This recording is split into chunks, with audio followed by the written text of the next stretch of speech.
A usted, presidente, el presidente del Círculo, Daniel Basile, nos va a dar la bienvenida a esta reunión. Después lo vamos a presentar al diputado Ketlas con su tema, y antes que nada quiero agradecer la participación de tanta gente. Están entrando todavía, hay una lista, tenemos representantes de Tierra del Fuego, de varias provincias, y bueno, me parece que el tema merita una representación territorial y federal, ¿no? Así que, diputado Basile, tiene la palabra usted. Gracias, Cristina. Buenas tardes a todos.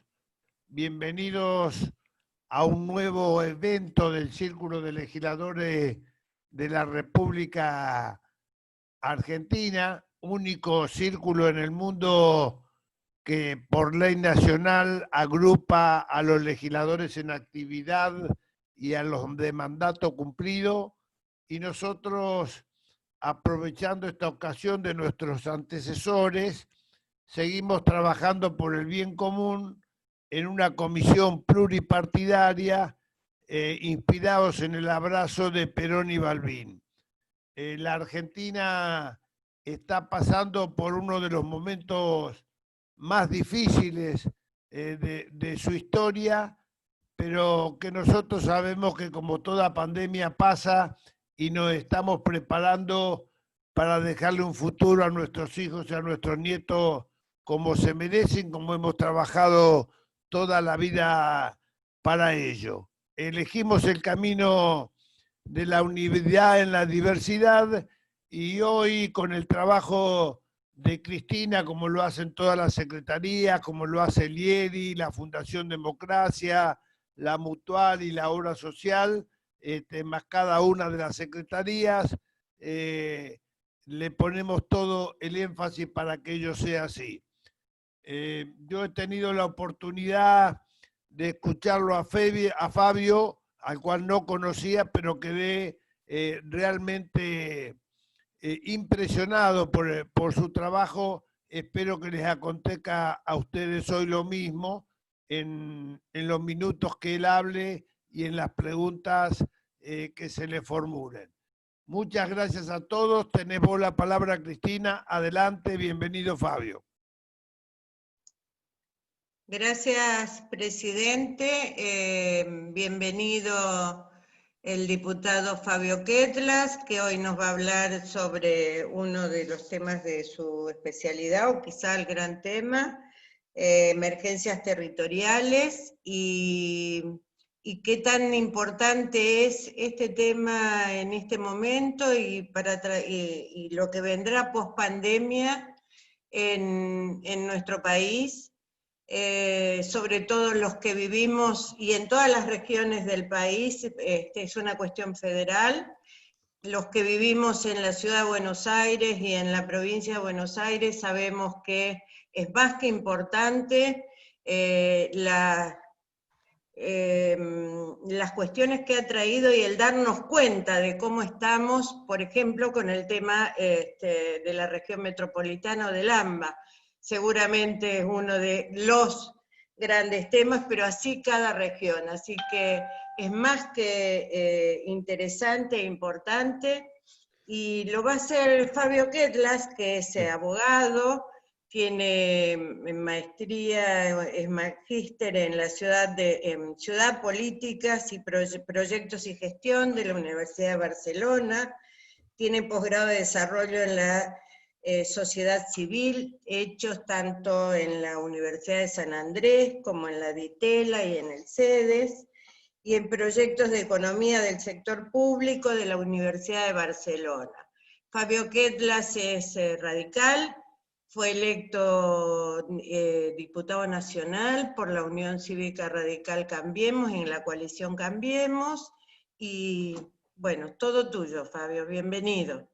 Gracias, Cristina, gracias. Un verdadero gusto en tu nombre y en el de Daniel. Mi saludo al círculo que hace esta tarea que es tan importante. Recién lo escuchábamos a Daniel en esa inspiración del abrazo Perón-Balbín. Yo creo que con los formatos y los rituales propios de cada época siempre tenemos que privilegiar conversar sobre pelear, ¿no? Siempre tenemos que privilegiar conversar en la idea de que los argumentos del otro pueden enriquecernos, digamos. Aún en una perspectiva egoísta siempre es mejor conversar, digamos. Yo voy a hacer una presentación que voy a tratar de que no sea aburrida, pero que es necesariamente teórica, pero que tiene enormes implicancias políticas. O sea, el conjunto de información que yo les voy a poner a consideración tiene... ustedes son personas con un recorrido político y son lectores agudos de la realidad y verán que por más que no es un tema de coyuntura, digamos, no es un tema que podríamos pasar hoy y no pasaría nada si no tuviéramos esta conversación. Sin embargo, de la información que yo le doy, quisiera efectivamente darle a ustedes argumentos, marcos reflexivos que les permitan, que les posibiliten construir en sus espacios mejores intervenciones políticas. La primera cuestión que nosotros tenemos que definir y tener claro es que hay un equívoco que es en el que se basan la mayoría de los problemas territoriales, para decirlo de alguna manera, ¿no? Que es, ¿cuál es ese equívoco? Que nosotros solemos confundir, porque por el uso del término que le damos, la palabra territorio con la topografía, ¿no? La topografía es lo que heredamos. La topografía son los ríos, los lagos, las montañas, etc. Y el territorio es lo que hacemos con eso, lo que nosotros construimos con esos. Esta diferencia es muy importante entenderla porque nosotros tenemos que asimilar crecientemente de que el territorio es un constructo, como se dice en ciencias sociales, ¿no? Es una construcción de tipo histórica, que tiene condicionantes, obviamente que tiene condicionantes topográficos, por supuesto, pero también culturales, económicos, condicionantes de todo tipo, y es por eso que el territorio puede cambiar, digamos, ¿no? Un puente cambia la dinámica del territorio, la dinámica de los flujos, de las movilidades, una obra de infraestructura, una obra energética que riega un valle que antes era árido, cambia el territorio, una unión aduanera que permite que la tasa de comercio entre 15 países cambia la lógica de posicionamiento productivo, una unión monetaria, ni hablemos, digamos, o sea, y hechos culturales, por ejemplo, voy a poner el ejemplo de la ciudad donde yo estudié y que tanto amo, que es Barcelona, que es una de las grandes ciudades del mundo en materia de industria editorial, y es un chiste que se hace entre los catalanes, porque ¿qué sería de la industria editorial de Barcelona si el español no fuera hablado por 600 millones de personas? Digamos, con el catalán se morirían de hambre, digamos, ¿no? Con 7 millones de catalanoparlantes, digamos. O sea que también el hecho de que nosotros, por ejemplo, compartimos una lengua que tiene 600 millones de hablantes, es lo que podría justificar que Argentina tenga una industria cinematográfica. O sea, Lituania difícilmente tenga una industria cinematográfica, digamos, ¿no? Con 4 millones de personas que hablan lituano. Entonces, la configuración del territorio es una construcción muy compleja porque, por otra parte, es un constructo histórico en un espacio abierto, ¿no? Entonces, los inputs, como se dice habitualmente, las influencias de esa reconfiguración territorial pueden ser múltiples. El ejemplo que tenemos más a mano, porque lo tenemos a mano ahora, es que si yo le digo a mis alumnos que la ciudad de Buenos Aires tiene la morfología que tiene por un virus, probablemente si lo dijera fuera de la pandemia no me lo creerían, y ahora le diría sí, porque fue por el virus de la fiebre amarilla, que mató al 20% de la población y quiso migrar a las familias hacia el norte. ¿Y quién pudiera pensar que el territorio tenga cambios por un virus? Por una innovación tecnológica como puede ser la aparición del acero, por otra aparición tecnológica, como puede ser la aparición del automóvil, porque son apariciones, el automóvil cambia la idea de cerca y lejos. Imagínense el impacto que tiene sobre las dinámicas territoriales. O sea, vivir a 6 kilómetros de mi novia, si tengo que ir caminando, es lejísimo, y si tengo que ir en el auto, es cerquísimo. Entonces, dicho esto, que a veces yo pongo estos ejemplos, pero en lo que me quiero basar es que el territorio es un constructo, el territorio no es algo estático. Los dibujitos que vemos en el mapa cambian y cambian mucho más seguido de lo que nosotros creemos, ¿no? Todos los que están acá, cuando eran pibes, como yo, conocíamos la Unión Soviética. No sabíamos que existía Uzbekistán, Bielorrusia, Turkmenistán, etc. Que había 17, fueron 17, pero podían haber sido 15, si Georgia y Armenia salían juntos, podían ser 19. Y eventualmente, no es que una cosa es verdad y la otra es mentira. Respondió a criterios políticos de algún momento, de alguna circunstancia, etc. No fuimos, acá sí tengo que hacer un pequeño recorrido histórico para entender qué tipo de emergencias territoriales contemporáneas estamos teniendo, ¿no? No fuimos siempre sedentarios, fuimos más o menos hace 10.000 años que vivimos en ciudades. Recién desde el año 2007 la mayoría de la humanidad vive en ciudades. Cuando decimos vivimos en ciudades es que había una forma de territorialidad emergente que eran las ciudades, porque en el año 1900 el 70% de la población todavía vivía en el campo, en el año 1800 el 85% de la población vivía en el campo. Pero fuimos nómades, desde que somos sapiens, que más o menos tienen 100.000 años que somos sapiens, 90.000 fuimos nómades y 10.000 sedentarios. Y desde que somos homos, sin sapiens, tenemos 1.000.000 de años de homo, tenemos 990.000 años nómade y 10.000 años sedentarios, el 1%. Pero cuando éramos nómades, esto es importante entenderlo, porque cuando éramos nómades no es que andábamos así, como diría el correntino, la bola cuereí, no andábamos así por así. El nomadismo se explicaba como forma de supervivencia, ¿no? Íbamos a donde estaban los árboles que tenían frutos, donde estaban los animales. Eventualmente, cuando apareció el pastoreo, antes que aparezca la agricultura, íbamos buscando los pastos, y entonces subíamos a alguna montaña en verano buscando la invernada, bajábamos en la veranada, y el hombre se movía por rutas rutinarias, que reconociese que los animales no le fueran raros, que los árboles no le fueran raros, etc., que pudiera reconocer. Salía del marco rutinario solo cuando, bueno, en unas X, antes de morirse de hambre salían, si no había más recursos, pero siempre la tendencia era rutinaria. Esto es muy importante porque la espacialidad constituyó desde siempre un desafío para el hombre. En la espacialidad está la respuesta a muchos problemas y están las amenazas, están los recursos y están los vientos, está el animal que puedo matar y está el frío. Entonces se precisaba un nomadismo rutinario.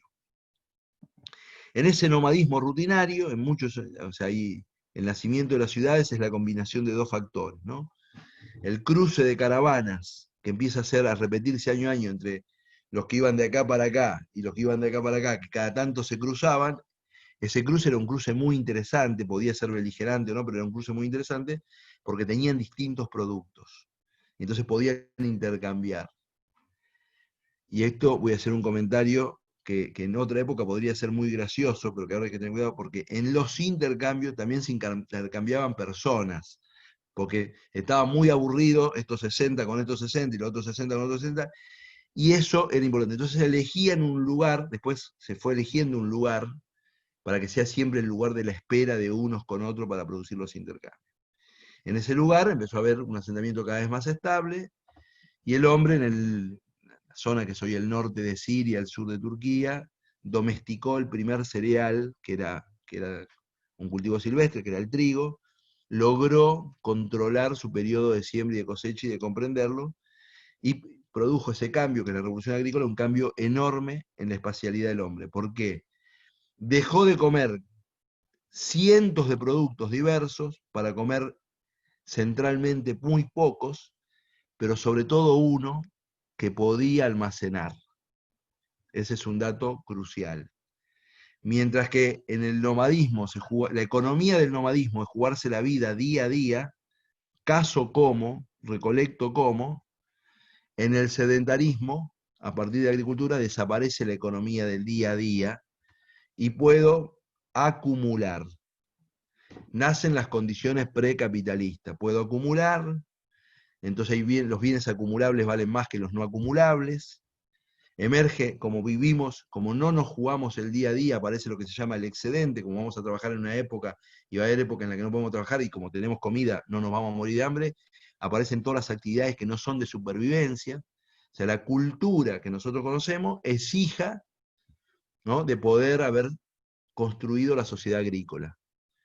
O sea, todo lo que tenemos que no es estrictamente para comer, desde Netflix hasta la ópera, si nosotros todos los días tendríamos que correr al antílope y ver qué cazábamos, etcétera, no aparece todo lo demás. Todo lo que apareció después es porque un día pudimos almacenar. Pero el nacimiento de la sociedad agrícola es el nacimiento del ahorro, es el nacimiento de la idea patrimonial, es el nacimiento de la jerarquización de las actividades, es el nacimiento de las relaciones personales estables, es el nacimiento del intercambio estable, y entonces después va a aparecer de la mediación del intercambio y por lo tanto la moneda.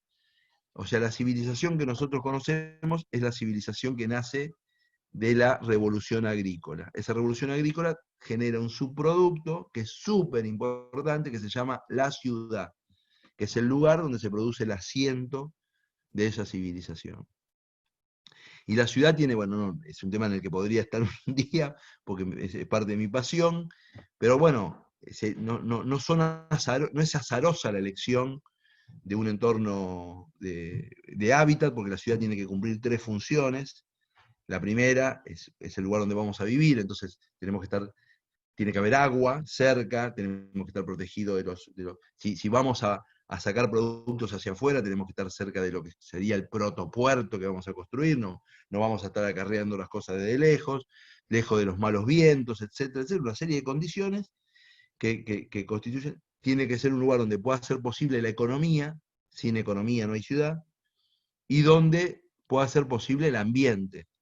Ese trípode no puede uno resolverse en detrimento del otro. Tiene que ser. Nace la ciudad, y con la ciudad nace la civilización urbana, ¿no?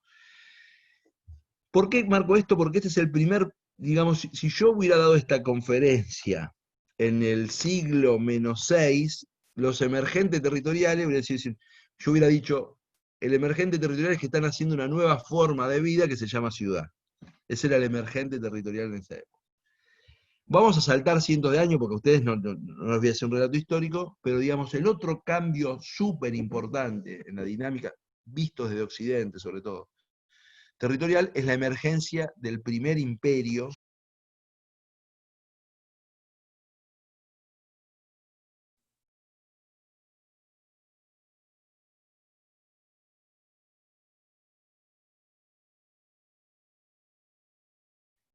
Se le cortó el micrófono. No sé dónde dejé en Roma, ¿dónde dejé? El primer imperio. El primer imperio. Sí, el primer imperio occidente, Roma, basado en 3 elementos. Primer elemento, la infraestructura. Un elemento clave, no solo por la demostración maravillosa de cómo fue evolucionando el ingenio romano, sino porque fue la infraestructura la que integró a Roma, o intentó integrar a Roma, y lo logró en muchos casos, como un mercado, y mejoró mucho la economía agregada, digamos, con el principio de especialización. Muy importante. Usted tiene que saber que en los siglos de dominancia romana la economía no paró de crecer. En cambio, en los 10 siglos de feudalismo post-Roma, la economía europea se estancó 10 siglos. Siempre hay un amigo mío que siempre dice, mirá, Fabio, si no hubiera caído el Imperio Romano, capaz en el 1300 llegábamos a la Luna, qué sé yo. O sea, es muy importante porque hay un momento que hay 10 siglos de estancamiento económico. Pero vamos para atrás. Roma, la infraestructura, el derecho, vamos a tener unas normas que son comunes, y la lengua. Miren el modelo de construcción territorial de los nietos esto. Acá voy a contar una anécdota, me voy a regodear con una anécdota porque es importante. Ustedes tienen que saber que la élite romana admiraba mucho a los griegos, mucho. Y una de las cosas que los romanos se preguntaban siempre, la élite, es cómo los griegos, que habían sido tipos tan sapientes en muchas cosas, cómo los griegos no pudieron consolidar un poder territorial uniforme y significativo. Y una de las respuestas que se dieron los romanos era que, es interesante para reflexionar, ¿no? Bueno, en la mayoría de las polis griegas, no solo en Atenas, se practicaba la democracia en el sentido del decisionismo, de que el pequeño núcleo que decidía públicamente las cosas cada vez. Pero eso era un factor de enorme inestabilidad, porque ellos, no sé, en los Juegos Olímpicos, que eran Juegos Sagrados, venía un barco del Asia Menor, entonces decían, che, ¿lo recibimos o no lo recibimos? Por los dioses y qué sé yo. Votaban, no lo recibimos, que se pudra la mercadería porque los dioses. Ahora a los 4 años venía otro barco del Asia Menor en la misma circunstancia y votaban y lo dejaban entrar, porque había cambiado la composición, como pasa en las democracias, quiero decir. Entonces los romanos, viendo eso, dijeron, hay un conjunto de instituciones que no se pueden votar todos los días. En la que cuando se vota cambia la condición general. Y construyen el derecho privado como soporte convivencial. Dice, no, el Senado va a votar las grandes decisiones de Estado, pero la tutela es la tutela, la curatela es la curatela, la adopción es la adopción.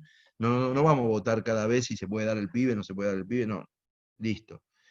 Y le dan una enorme estabilidad al poder político. Esto es una reflexión importante, pero por eso pueden construir el imperio y tienen una gran reflexión sobre el tema del territorio y del poder, los romanos. No me quiero detener porque quiero llegar hasta hoy.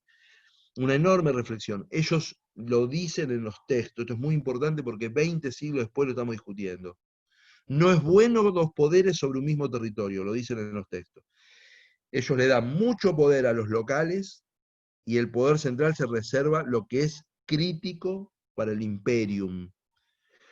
Es por eso, a los que son cristianos, acá está buena la anécdota, es por eso que a Jesús lo juzga Poncio Pilatos. Y se lava, no lo juzga Poncio Pilatos, se lava las manos y lo juzga el Sanedrín. Porque que un barbudo diga que era hijo de Dios era muy común en esa época. No era un tema tan importante para el imperio. Entonces, dice, no, que lo juzguen las autoridades locales. Nosotros no nos vamos a meter con este tema. Nosotros nos tributo y listo. Ellos le daban muchas facultades a los locales y al imperio se reservaba solo muy poquitas.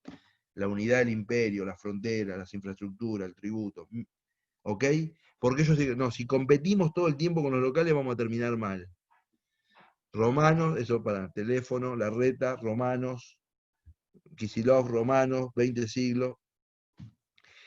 Bueno, ahora sí voy a contar una historia que a mí me gusta mucho contarla, que tiene. Ustedes saben que Roma no cayó en manos, no cayó bélicamente, fue la disolución de las costumbres. El jefe bárbaro que entró a Roma se llama Odoacro, ingresó a Roma porque ya nadie le daba bolilla a nadie, era una cosa. Pero en la previa de la caída del Imperio Romano, lo tengo que contar porque es muy interesante este hecho histórico es muy interesante en clave de lectura argentina.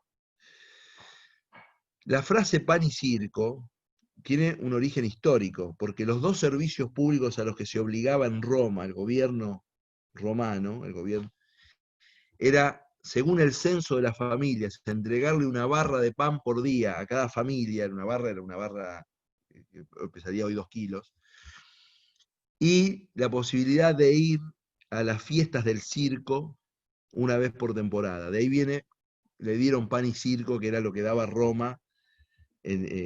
O sea, no brindaba otro servicio, no había hospital público, no había educación pública. No. Ahora, que en esa época que tener el pan gratis, ningún otro pueblo existía que tener el pan gratis. En la región del Lacio, que era la región productora de trigo, los esclavos abandonaban las producciones y se iban caminando 80 kilómetros, 100 kilómetros a Roma, porque una vez que llegaban a Roma, tenían el pan gratis.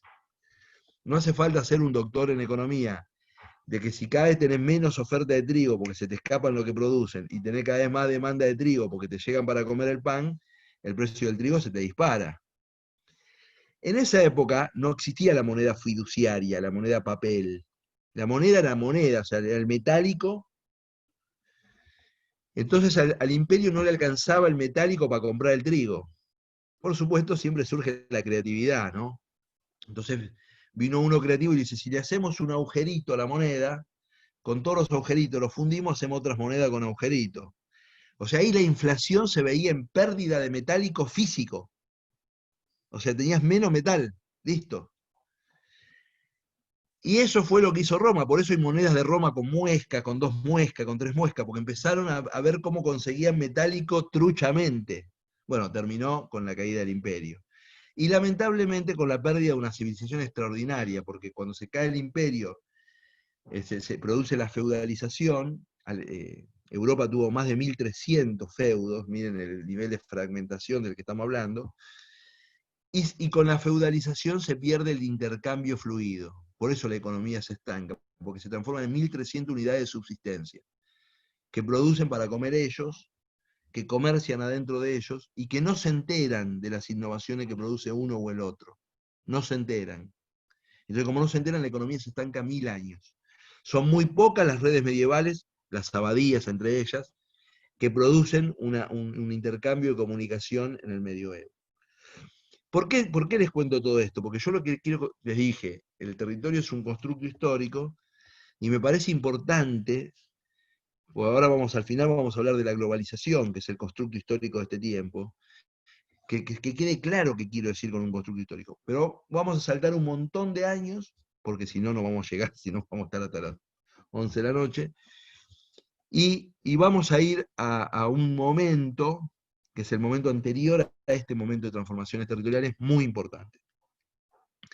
El proceso de salida del feudalismo fue lento y fue muy trabajoso, y se produce una aceleración cuando 2 o 3 protoestados empiezan procesos de conquista geográfica extraeuropea.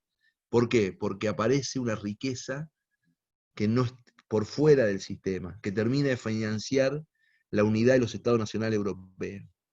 Ya sea Portugal, ya sea España, ya sea Francia, ya sea los Países Bajos, cuando salen afuera de Europa y consiguen una riqueza que no estaba en Europa, esa riqueza financia los procesos de unificación en Europa. El caso español es paradigmático en ese sentido. Entre ese momento y la emergencia de un otro momento que es el golpe definitivo, que es antes de que aparezca la máquina de vapor, hay una serie de transformaciones tecnológicas protoindustriales, donde el artesanado va ganando eficiencia creciente. Para un artesano que hace sombrero, que hace 100 sombreros al año, vivir en un feudo, si se precisan 100 sombreros al año, no es ningún problema. Ahora, si el tipo logra a través de cuestiones tecnológicas la posibilidad de hacer 1000 sombreros, y vive en el feudo, o le faltan 900 cabezas o le sobran 900 sombreros, tiene un problemita. Tiene que colocar algún sombrero afuera del feudo. Es así de sencillo. Las guerras del bajo medioevo empiezan a ser guerras por mercados. Preciso dominar el feudo porque preciso que estas eficiencias terminen siendo producto para otro. La idea de Estado Nacional que nosotros tenemos naturalizada en la cabeza es un constructo histórico. No siempre hubo estados nacionales y eventualmente no habrá para siempre estados nacionales. Explican un momento de la historia. Un estado nacional es básicamente 4 cosas. Una frontera, un ejército para defender la frontera, un sistema fiscal para financiar el ejército y una burocracia para administrar todo eso. Esos son los 4 ejes constitutivos de un Estado nacional conceptualmente. Tal es así que nosotros tenemos naturalizado el Estado nacional, pero en el territorio, voy a poner un ejemplo que no es muy caro a los argentinos, en el territorio que hoy es Italia se hablaban 300 idiomas. O sea, que un piamontés, un veneciano, un toscano y un siciliano hoy digan que son italianos es un logro de una dimensión que no podemos valorar. Porque yo que soy descendiente de catalanes y tengo mi corazoncito y todo, y a veces dicen, no, pero los catalanes, qué sé yo. Yo siempre les hago el mismo chiste a mis amigos. Le digo, nosotros festejamos el bicentenario de la nación argentina, invitamos jefe de Estado, tiramos la casa por la ventana, etc. Cataluña tuvo un Estado independiente 7 siglos. Nosotros festejamos el segundo como espectacular, buenísimo. Digo, es muy difícil revertir.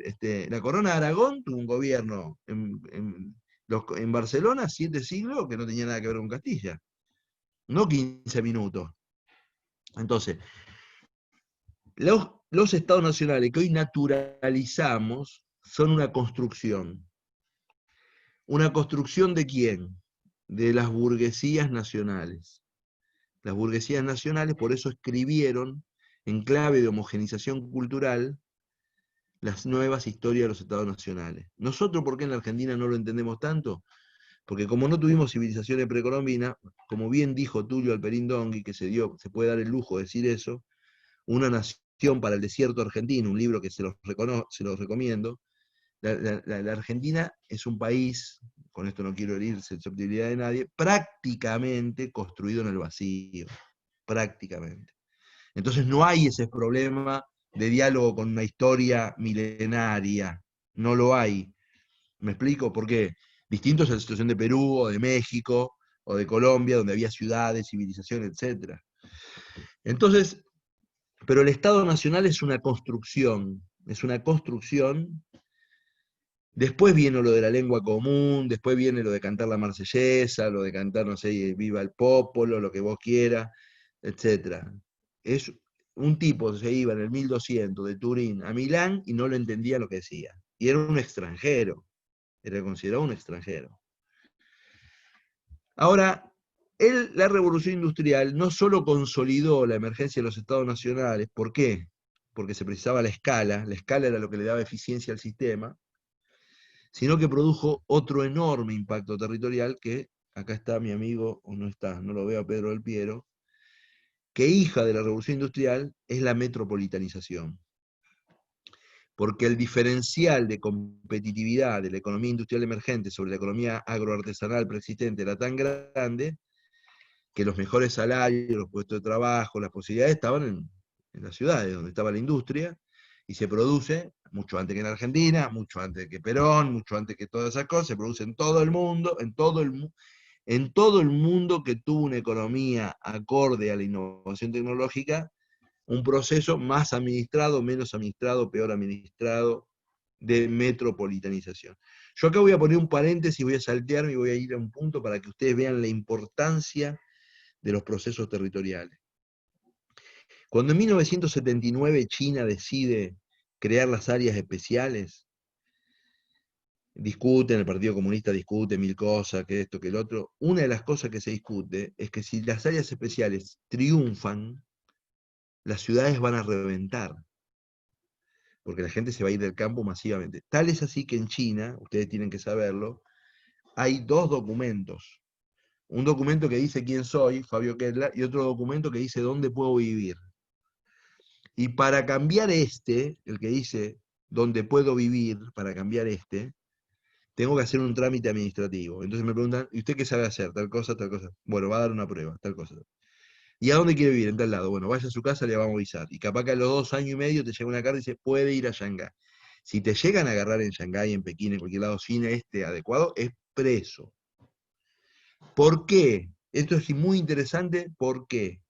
Están las actas en la discusión del Partido Comunista Chino en 1979, está escrito, no nos puede pasar lo que pasó en América Latina, porque nosotros tenemos 1.000 millones de personas en el campo. Si a nosotros nos pasa lo que pasó en América Latina, el régimen dura una década, porque se nos conurbanizan las grandes ciudades industriales y no les podemos dar infraestructura de servicio y nos hacen una revolución y nos sacan. Entonces, tenemos que administrar el flujo de cómo los vamos trayendo. Vamos administrando el flujo. ¿Qué aprendiste a hacer? Si hace falta mucho de esto y vos lo aprendiste, vas rápido. Si no, yo quiero ser maestro pisero y hay muchos maestros piseros, te quedás en el pueblo, listo, ya está. Lo puede hacer una autocracia. Una democracia no lo puede hacer, está claro eso. Pero lo quiero contar porque viene a cuento de emergencias territoriales, por eso lo quiero contar. Bueno, se constituyeron los estados nacionales y aparece la metropolitanización. La metropolitanización, hoy tan denostada, es el nombre que le dimos a un proceso de agregación de valor impresionante, que hizo que se amortizaran las infraestructuras, que se alcanzara... En el caso argentino, voy a tomar el caso argentino, porque está bueno tomar el caso argentino, porque... Señoras, sí, no, a ver, sí, 45 años de economía sustitutiva, donde la Argentina estuvo entre 5 y 12% de pobreza y siempre desempleo de un dígito.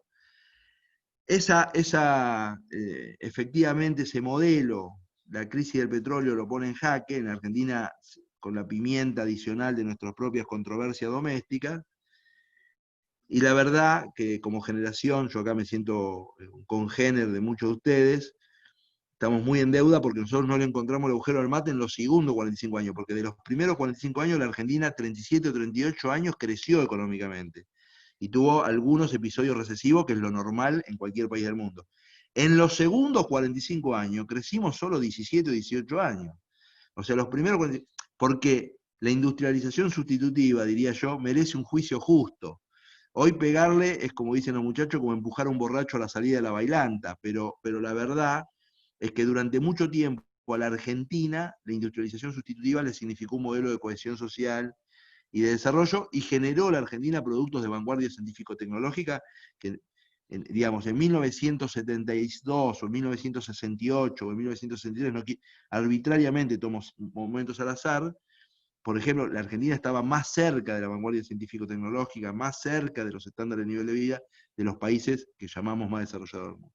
Pero lo cierto es que hay dos procesos territoriales, la constitución de los estados nacionales y la metropolitanización. No me quiero meter tanto. Ahora, está claro que la metropolitanización es una derivada del industrialismo. Y la economía industrial en los últimos 40 años se vio fuertemente afectada por tres innovaciones tecnológicas ocurridas en tres espacios diferentes que combinadas, como queda demostrado con esta misma charla, han modificado un aspecto esencial de la vida humana y por lo tanto de la vida económica humana, que es la vincularidad.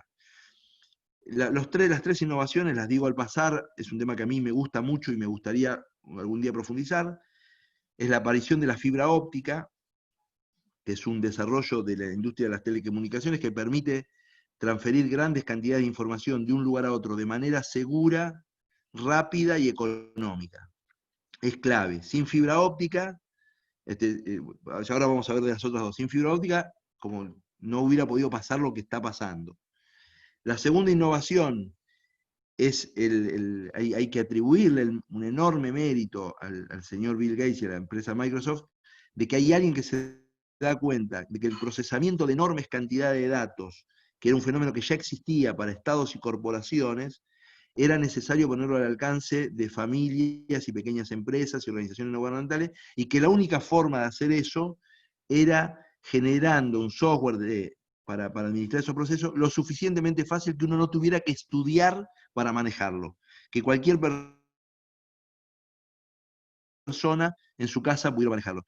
Entonces, el facilitar de manera extrema el uso de los dispositivos digitales, que es una conquista que aparece ya sobre mediados de la década del 70 en los Estados Unidos y en principio de la década del 80 se empieza a entender en el mundo, es fundamental porque le permite, hoy en mi hogar debe haber más capacidad de almacenamiento de información que en la Biblioteca Vaticana, por ejemplo, digamos, en términos de papel, digamos, en términos tradicionales. Entonces, cualquiera puede tener un montón de capacidad de administrar información.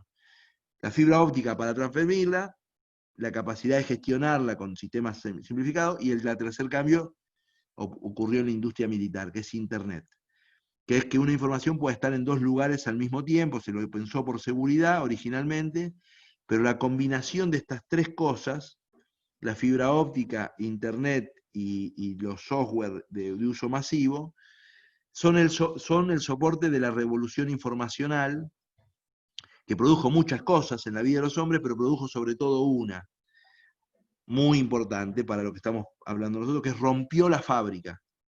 La fábrica donde ocurría todo en el mundo industrial recibe un mazazo de arriba y ahora se puede hacer, como se dice técnicamente, just in time, un proceso en Singapur, el otro en Sudáfrica, el otro en el Canal de Panamá, la logística gestionarse desde otro lugar, la patente estar preservada en los Estados Unidos porque se supone que es un lugar de alta garantía jurídica, y el departamento de marketing y comercialización estar en Milán. Todo eso está, es más, el diseñador puede estar en Milán y la línea de montaje estar en Guangzhou, en China, just in time. Entonces, esa empresa que, como nosotros en Argentina tuvimos mucho, la Cantábrica, la Bernalesa, etc., de 3.000, 4.000 trabajadores, como se ve en las fotos de Detroit, desaparece, no es porque desaparece todo, sino porque aparece un nuevo criterio de relocalización productiva que ya no es exclusivamente el escalar. Aparece la economía reticular y las ventajas de los territorios por especialización. Hay territorios cuya ventaja es tener mucha mano de obra disciplinada, el sudeste asiático. Otra ventaja es los estándares de seguridad jurídica brindados. Otro es la creatividad de sus centros de innovación. Fíjense, el ejemplo es el caso de la vacuna del COVID. Hay 23 laboratorios en posibilidad de llegar, y uno en principio pensaría, si respondería solo a la lógica económica, tendrían que ser 20 entre norteamericanos y chinos. Sin embargo, no, porque hay una cuestión de los ingleses, los alemanes, etcétera, porque ahí no juegan tanto la cuestión del costo de mano de obra, juegan otras cuestiones, etcétera. De hecho, y este es un comentario que en un círculo político quiero hacer, no es verdad, estadísticamente, no es verdad cuando se habla de las inversiones, no, porque tenemos que hacer esto para que vengan las inversiones, tenemos que hacer esto para que vengan las inversiones. No todas las inversiones en el mundo siguen la misma lógica. Bueno, sigo. Dale. No sé dónde había dejado. Bueno, lo cierto es que la globalización, este relato que yo les hice de las 3 cambios tecnológicos demuestran, y esto es un poco duro de aceptar por parte de decisores políticos, pero que la globalización es un hecho con consecuencias políticas, pero es de base tecnológica. O sea, no es que se juntaron 20 malos y decidieron la globalización. Por supuesto que hay que intervenir políticamente sobre los procesos globales y que le corresponde a los estados definir un montón de cuestiones, etc. Pero es irreversible un proceso de integración de la economía basada en el gran elemento de ordenamiento territorial actualmente existente, que es la información. Es esta revolución informacional la que hackea el modelo territorial preexistente. O sea, cuando uno se empieza a advertir, porque con ciencias sociales es obvio que cuando un hecho solo puede ser un hecho aislado, 2 hechos pueden ser 2 hechos aislados, pero yo voy a tratar de ser bastante específico narrando situaciones de tensiones territoriales. Santa Cruz de la Sierra, en un proceso de enorme tensión territorial, sostenido durante bastantes años en Bolivia. Guayaquil, no se conoce mucho afuera, pero está convocado un plebiscito de independencia, de autogobierno en California para el año 2023. Hay que ver si lo veta la Corte, si no lo veta. En los países federales es más fácil porque siempre se da por supuesto que la integración ha sido producto de un acuerdo de los estados preexistentes. La situación de Quebec en Canadá, la situación de Cataluña y el País Vasco tradicionalmente en España, la situación de Escocia, la situación de Bavaria, la situación de Flandes, con 23 meses sin gobierno en Bélgica. Entonces quiere decir, cuando uno ve todo eso, no puede ser una casualidad. Hay algo que está pasando en el mundo. Y una de las cosas que está pasando es que la economía escalar que justificaba la dinámica de los estados nacionales es crecientemente menos relevante y cada vez es más relevante la economía de reticular, de cómo nos vinculamos a las redes globales de decisión y de participación económica. Entonces, cuando yo hablo de emergencias territoriales, hablo de que ese constructo histórico que yo a propósito traté de traer desde lejos, está viviendo hoy un shock muy fuerte. De todas maneras, los estados nacionales cumplen, o mejor dicho, deberían cumplir dos roles. Uno es el rol de equidad territorial, eso es muy importante.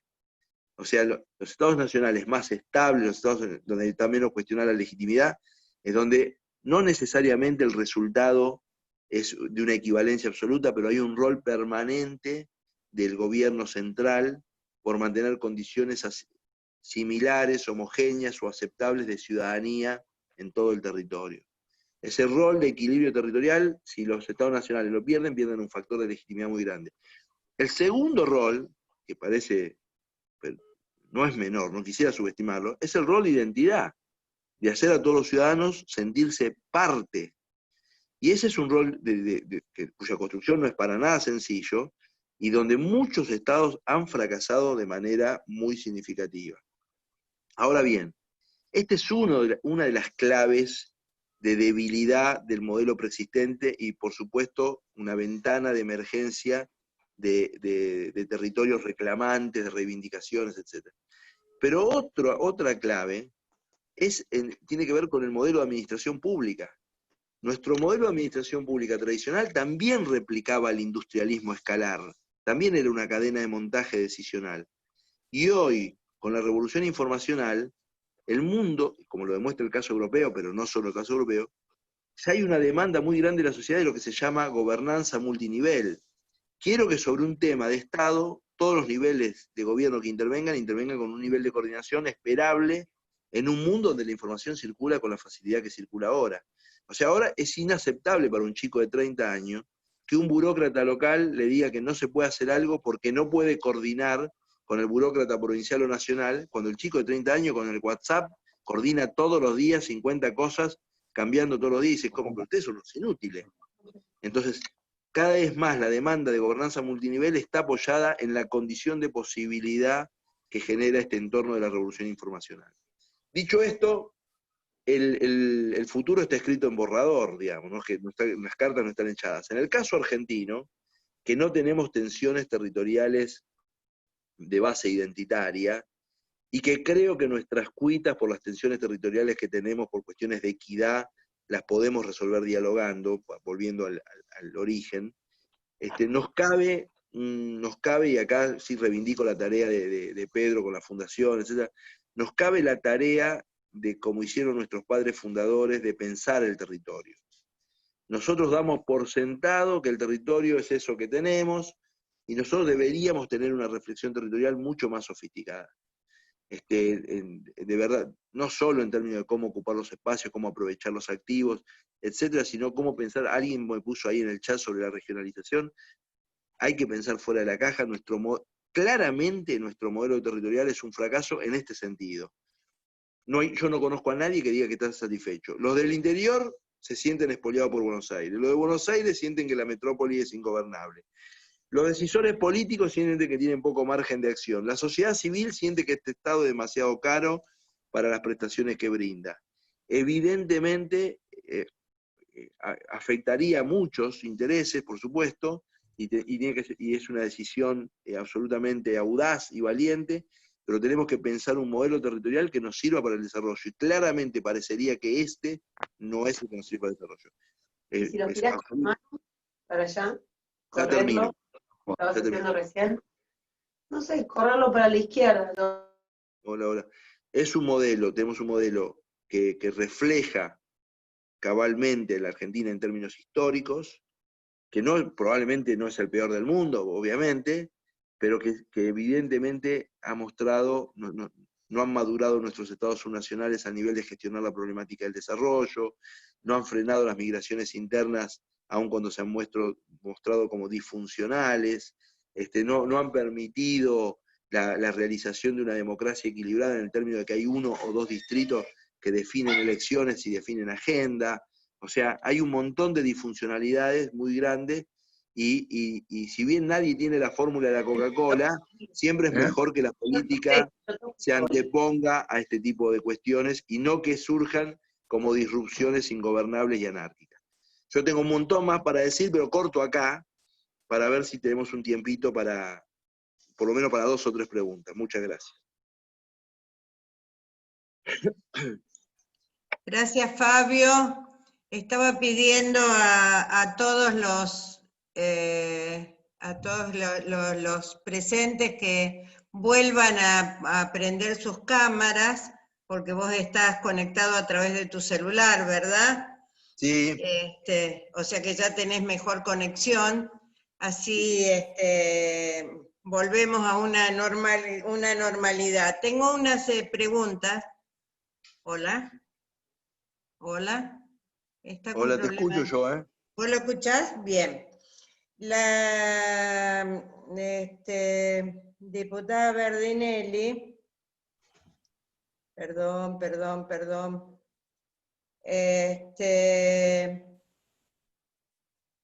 Hace la primera pregunta, ¿no? Que estoy tratando de encontrar ahora acá. ¿Cómo juega en la Eh, economía globalizada el Estado ¿Cómo, Nacional? cómo juega, diputado Basile, cómo juega la economía globalizada el Estado Nacional? Bueno, Moviste la mano.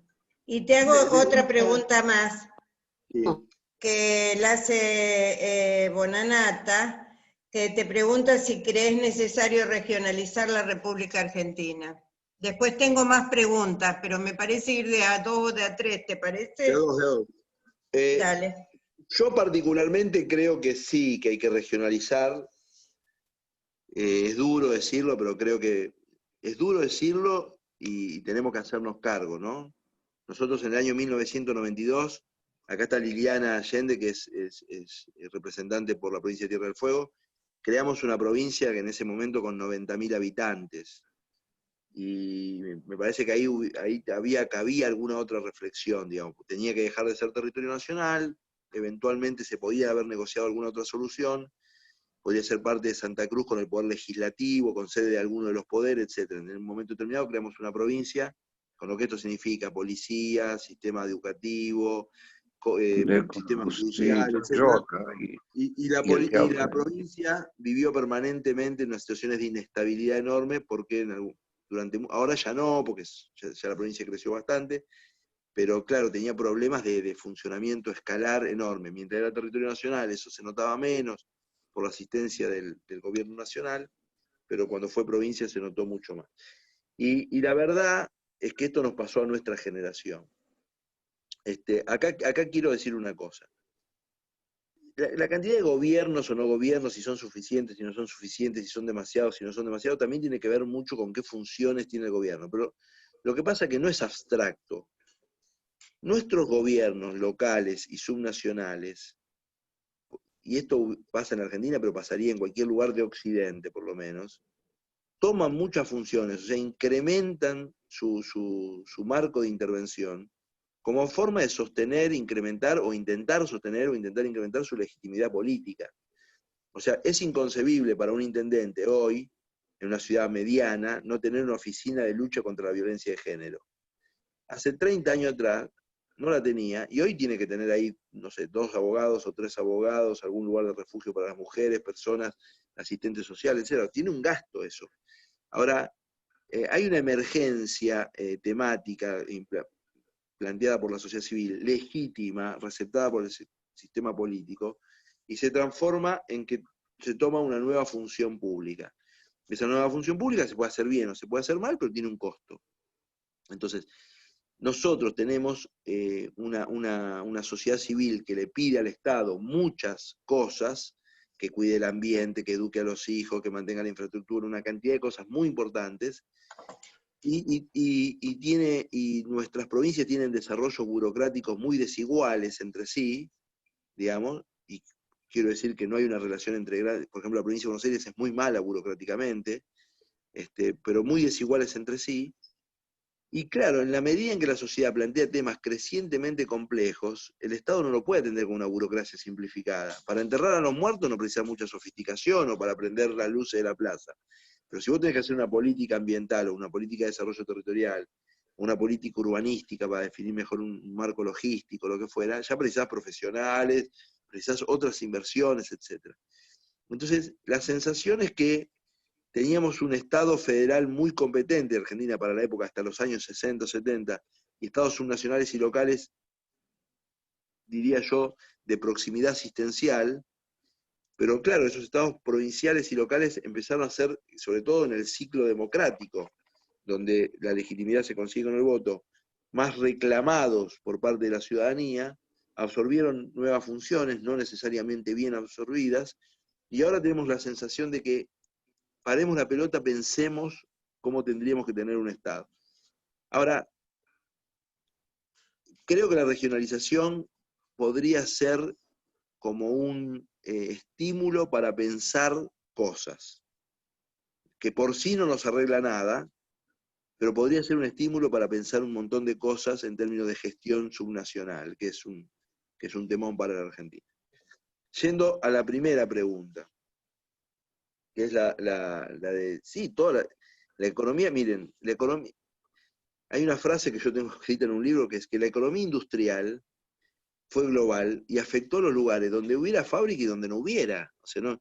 Como cuando se producen estas revoluciones científico-tecnológica y económica, afecta a todo el mundo, porque si el lugar A y el lugar B no había fábrica y tenían una relación X no sé, de intercambio mercantil, y se pone una fábrica en el lugar A y en el lugar B a 100 kilómetros no, el lugar B también queda afectado, porque se va gente, queda más vaciado, la relación de poder entre uno y otro, etc.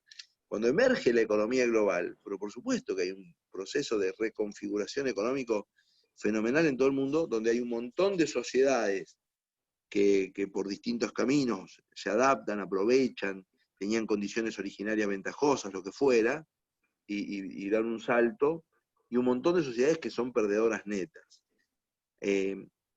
Uno tiende a simplificar en estas presentaciones, y yo hablé de una, en este momento hay 4 revoluciones científico-tecnológicas en curso en el mundo.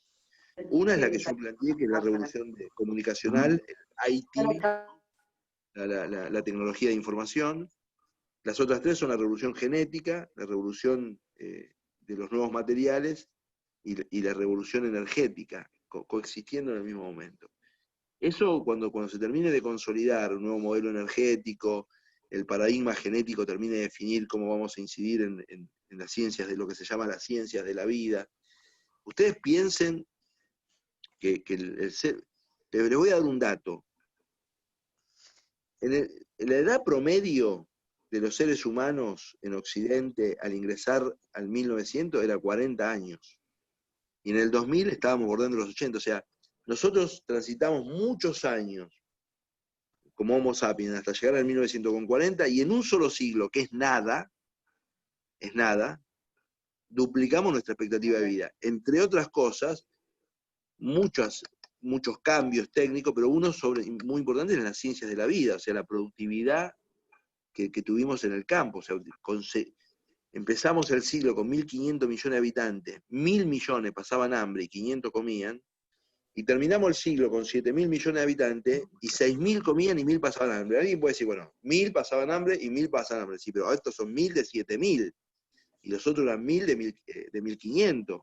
Eran 2/3 que pasaban hambre, y ahora son 13%. Eso, entre otras cosas, por los saltos de productividad agraria, que fueron abismales, y que se siguen dando, y que es una revolución que es muy importante, porque muy importante, no solo en sí, sino porque nosotros vamos a estabilizar la población aproximadamente 9.000 millones de habitantes, y tenemos que darle de comer a esas 9.000 millones de bocas sin talar más bosques y sin mal usar más el agua, que es el que tenemos. O sea, es con este stock de recursos. Tenemos que producir más con este stock de recursos. Porque ya quedó demostrado que, obviamente, que los bosques, los humedales brindan servicios ambientales y que no podemos avanzar sobre ellos. Entonces, la pregunta era si la economía global afectó a los países. Sí, afectó a los países. A muchos los afectó para mejor. Pegaron un salto hacia adelante. A otros para peor. Yo creo que ahí se notó mucho la calidad, cuando voy a usar una palabra equívoca, la calidad institucional, pero no lo digo en el término que se dice siempre. Una de las funciones que se supone que tienen los estados, que no tienen los individuos cada uno per se, y que los estados al tener recursos, etcétera, tendrían que brindar esta función, es la función prospectiva. O sea, financiamos un estado porque se supone que tiene que haber gente estudiando para ver qué va a venir. Y en ese sentido, los que tuvieron capacidad prospectiva se adaptaron mejor, y los que no la tuvieron se adaptaron peor. Estoy con poca batería, así que hagamos 2 más. Sí, por favor. Horacio Pernacetti, es una reflexión con una pregunta, ¿no? Me dice, Sí. Me gustaría unas reflexiones sobre cómo se compatibilizan las autonomías municipales con la idea de territorio. Muchas constituciones provinciales consagran la existencia de municipios donde hay determinado número de habitantes y existe áreas urbanas importantes donde actúan varios municipios que deben coordinarse y eso genera problemas. ¿Qué pensás sobre esto? Y hay Sí, y hay una segunda pregunta que tiene nada, pero la dejo que es bastante polémica. Dice, si se justifica tener, no sé quién la hace, no me aparece el nombre, es solamente una sigla, tener tantas provincias deficitarias, ¿no surgirá en Argentina el deseo separatista como las mencionadas en otros países? Y sí, mira, la Argentina tiene un muy mal sistema de distribución de recursos. El problema mayor a que sean deficitarias es si al final del camino las cuentas se saldan con esfuerzo ajeno. Ese es un punto. Nosotros tenemos un sistema tributario que, como hemos bautizado con mi amigo Rubén Agián, consiste en que pagan, esto sé que va a ser muy, en general, pagan impuesto los pobres de la provincia rica para que malgasten los ricos de las provincias pobres.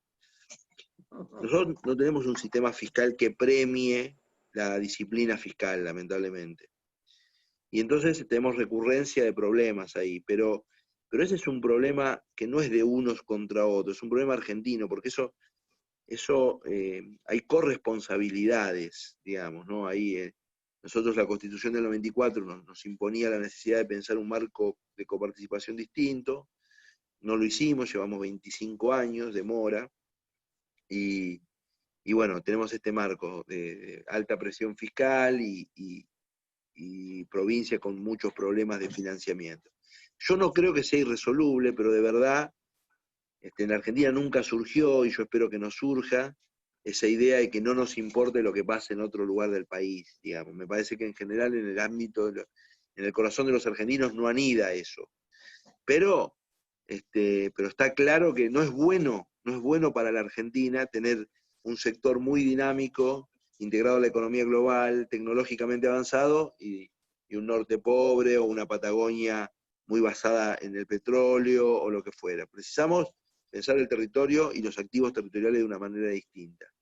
Y creo que estamos convocados a la creatividad, porque ya el diagnóstico está, y yo creo que efectivamente las provincias del norte, de la Patagonia, tienen un destino económico más dinámico el que tienen hoy.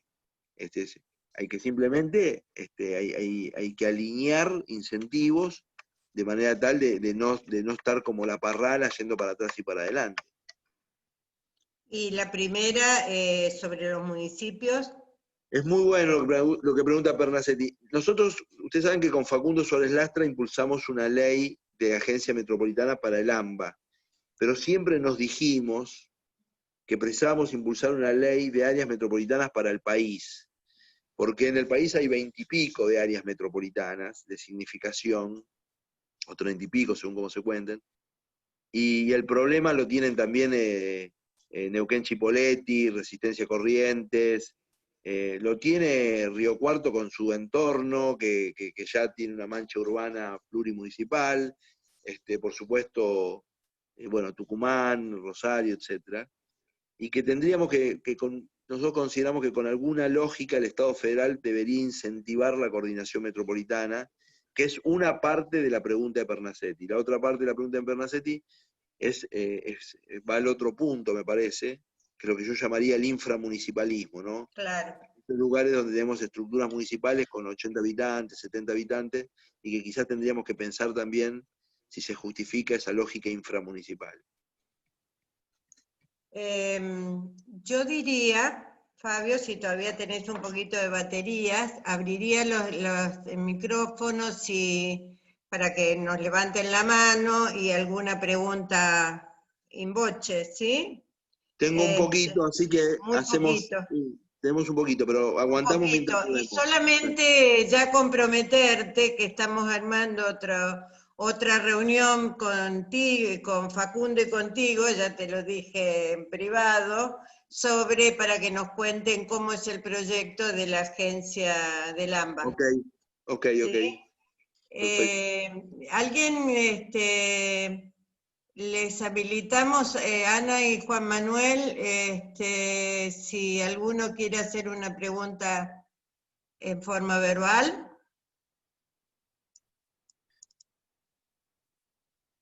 Silencio.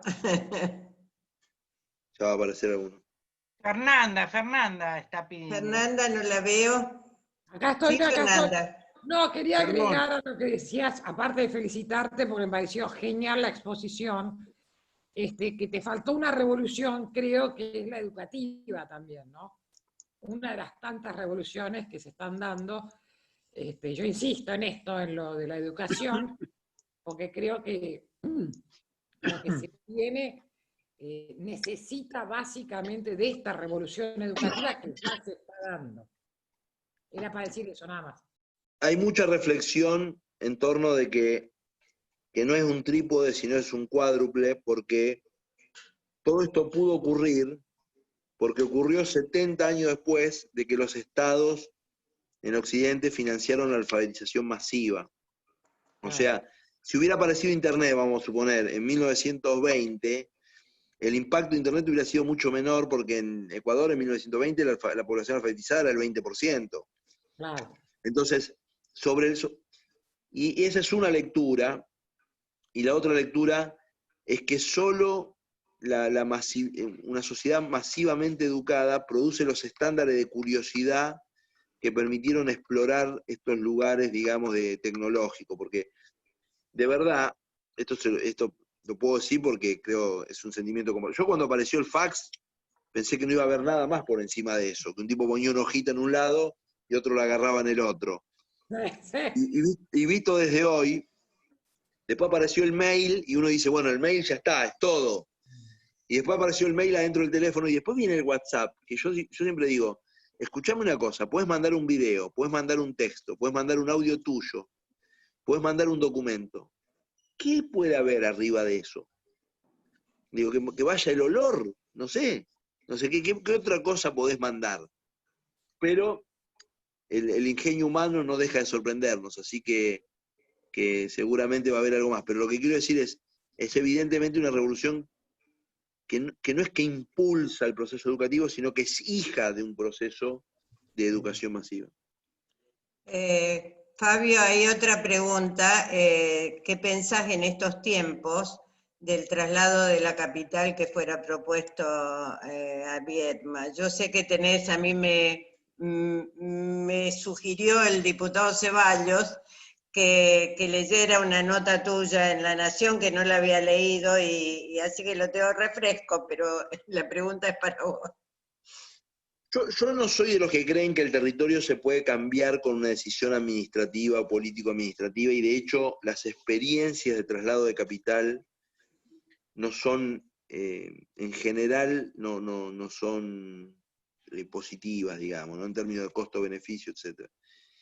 Ahora, por supuesto que yo adhiero a todo lo que inspiraba a Alfonsín en ese esfuerzo. Nosotros vamos de un extremo al otro. Vamos, de trasladar la capital, que es una decisión feroz en términos de costos, de esfuerzo, etc., a no hacer nada. Claro. Claro, entonces, vamos de un extremo al otro, ¿no? Yo creo que hay que hacer cosas para alterar la dinámica territorial argentina. Hay que crear zonas especiales. Yo, por ejemplo, creo que nosotros no terminamos de aprovechar el Mercosur. El Mercosur no ha generado un área económica especial para el Mercosur, donde el conjunto de los países liberen tributariamente para que se afinquen empresas de vanguardia, por ejemplo. Una cosa que Europa en su momento lo hizo, y que lo hizo financieramente con Luxemburgo. Entonces, me da la sensación que nosotros pasamos de no hacer nada a una decisión extrema. Yo creo que Argentina tiene que proponerse un programa territorial. El próximo gobierno, que yo, discúlpeme, aspiro a que sea de Juntos por el Cambio, o el nombre que tengamos en ese momento, además de tener un programa económico, tiene que tener un programa territorial. Sí. Básicamente, qué hacer con las áreas metropolitanas, qué hacer con las ciudades intermedias, cómo mejorar el desarrollo relativo de las 10 provincias más débiles de la Argentina, y cómo generar nuevos enclaves de relación internacional. Esos 4 como mínimo, un programa de desarrollo territorial que responda a la heterogeneidad argentina y a los desafíos contemporáneos. El senador Del Piero te quiere hacer una pregunta. ¿Tenemos un minuto más? Sí, dale, un honor que me haga la pregunta del Piero. Que después va a compartir el trabajo con la agencia, ellos también a través de su fundación van a hacer en esa mesa de debate o de controversias, si a ustedes les gusta el formato. Del Piero. Dale. Bueno, empecemos a debatir ahora, Fabio. Dale. No. Se nos fue.